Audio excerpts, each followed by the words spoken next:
గురుగారు నరసింహ అని నారాయణపేట నుంచి మనకు ఒక మెసేజ్ పంపించారు. గురువు ఇచ్చిన దేవతా ఉపాసన వదిలేయడం పాపమా? చాలా చక్కటి ప్రశ్నను వారు అడగడం జరిగింది. మన సనాతన ధర్మంలో గురువుకు అత్యంత ఉత్కృష్టమైనటువంటి స్థానాన్ని ఇవ్వడం జరిగింది. ఉపనిషత్తులను కనుక చూసుకున్నట్టయితే మాతృదేవో భవ, పితృదేవో భవ, ఆచార్య దేవో భవ, అతిథి దేవో భవ అని చెప్పి మనకు చెప్పారు. తల్లి తండ్రి తర్వాత మూడవ స్థానాన్ని, ఉత్తమ స్థానాన్ని గురువుకు మన ధర్మము కేటాయించడం జరిగింది. మరి మన జీవితాల్లో మనం గురువులను ఏర్పాటు చేసుకొని ఉంటాం. ఒకవేళ చేసుకొని ఉండకపోతే ఖచ్చితంగా గురువును ఏర్పాటు చేసుకోవాలి. ఎందుకొరకు అంటే గురువు లేని విద్య గుడ్డి విద్య అని చెప్పి మన పెద్దలు మనకు చెబుతూ ఉంటారు. మన సంకల్పం చేసుకున్నటువంటి మన మార్గంలో ఎలాంటి కష్ట నష్టాలు రాకుండా ఉండాలన్నా, లేకపోతే మనము నిర్ధారించుకున్నటువంటి లక్ష్యాన్ని మనము ఛేదించాలన్నా, మన గమ్యాన్ని మనము సాధించాలన్నా తప్పనిసరిగా గురువు మార్గదర్శనం అనేది 100కు 100% ఉండి తీరాల్సిందే. లేకపోతే చుక్కాని లేనటువంటి నావ ఎలాగైతే ఉంటుందో, డ్రైవర్ లేనటువంటి వాహనం ఎలాగైతే ఉంటుందో, ఒక చిప్ లేనటువంటి పరికరం ఎలాగైతే ఉంటుందో, గుండె లేనటువంటి శరీరం ఎలాగైతే ఉంటుందో, గురువు లేనటువంటి జీవనము కూడా అలాగే నిరర్థకం అవుతుంది అనేది మన శాస్త్రాలు మనకు తెలియచెబుతున్నాయి. కాబట్టి ఖచ్చితంగా మన జీవితాల్లో గురువును మనం అందరము కూడా ఏర్పాటు చేసుకోవాలి. గురు మార్గదర్శనంలో మనం ముందుకు వెళ్ళాలి. గురువుగారు, దేవతారాధనలో మంత్రదీక్ష అవసరం అంటారా?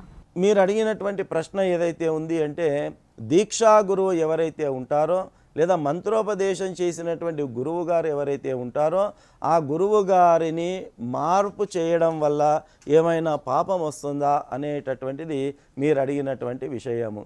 అయితే ఇందులో ఎలాంటి సంశయం లేకుండగా, ఎలాంటి సందేహానికి తావు లేకుండగా ఎవరైతే తమ గురువును సులువుగా మారుస్తూ ఉంటారో, గురువులను మారుస్తూ ఉంటారో వారు ఖచ్చితంగా పాపాన్ని ఒడిగట్టుకుంటారు అనేటటువంటిది మన శాస్త్రం మనకు తెలియచేస్తుంది. ఎవరైతే మనకు మంత్రోపదేశం చేసి ఉంటారో ఆ మంత్రోపదేశం చేసినటువంటి గురువును దీక్షా గురువు అని పిలవడం జరుగుతుంది. ఈ రకంగా దీక్షా గురువులను ఎప్పటికప్పుడు ఏ పూటకు ఆ పూట, ఏ సమయానికి ఆ సమయానికి మనకు నచ్చినప్పుడు ఒక గురువు, మనకు నచ్చని సమయంలో ఇంకొక గురువు, ఆ రకంగా దీక్షా గురువులను మార్చడం అనేటటువంటిది ఏమాత్రము కూడా సరి అయినటువంటి విషయము కాదు అని చెప్పి మన ధర్మశాస్త్రము నొక్కి చెబుతా ఉన్నది. మరి ఒకవేళ ఆ దీక్షా గురువును గనక మనం మారిస్తే కలిగేటటువంటి ఇబ్బందులు ఏమిటి అంటే చాలా సుస్పష్టంగా మన ధర్మశాస్త్రం మనకు తెలియచేస్తూ ఉంది. ఒకవేళ మనము దీక్షా గురువును మార్చినప్పటికీ లేదా దీక్షా గురువుకు సరి అయినటువంటి గౌరవ స్థానాన్ని మనం ఇవ్వకపోయినా, లేదా మంత్రోపదేశం ఇచ్చినటువంటి ఆ గురువు పైన మనము ద్వేషము కానీ, అసూయ కానీ, ఈ రకమైనటువంటి భావనలను కలిగి ఉన్నా, ఒకవేళ దీక్షా గురువు మంత్రోపదేశం ఇచ్చినటువంటి గురువు ఎడల మనము నకారాత్మకమైనటువంటి భావంతో గనక మనం వ్యవహారం చేసినా, మనకు మంత్రోపదేశం చేసినటువంటి దీక్షా గురువులను గనక మనము తులనాడినట్టయితే వంశము నిర్వంశమవుతుంది అనేటటువంటిది ధర్మశాస్త్రం మనకు తెలియచేస్తూ ఉన్నది.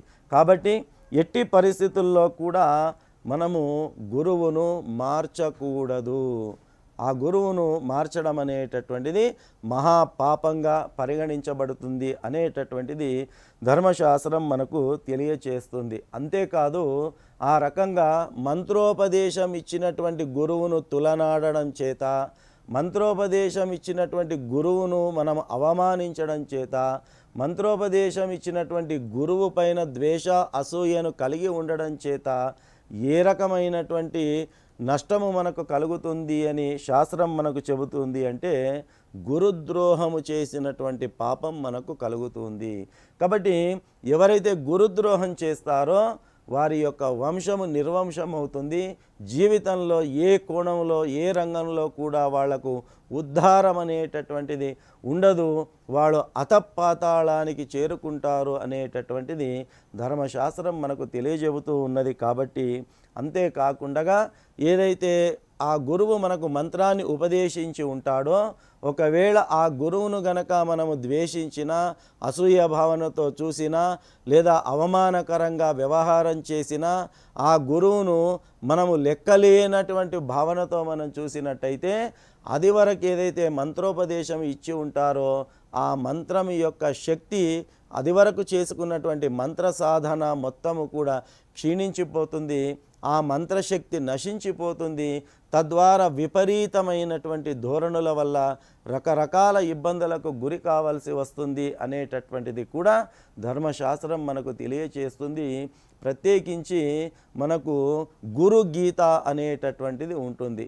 అంటే పార్వతి అమ్మవారు మహాశివుణ్ణి, పరమేశ్వరుణ్ణి అడిగిన గురువు యొక్క మహిమను ఆమె అడిగినప్పుడు దానికి జవాబుగా పరమేశ్వరుడు పార్వతీ అమ్మవారికి చెప్పినటువంటిది సంపూర్ణంగా గురువు యొక్క విశేషతను వివరించేటటువంటి ఆ గురు గీతలో మనకి ఈ విషయాలన్నీ కూడా ప్రస్తుతీకరించడం జరిగింది.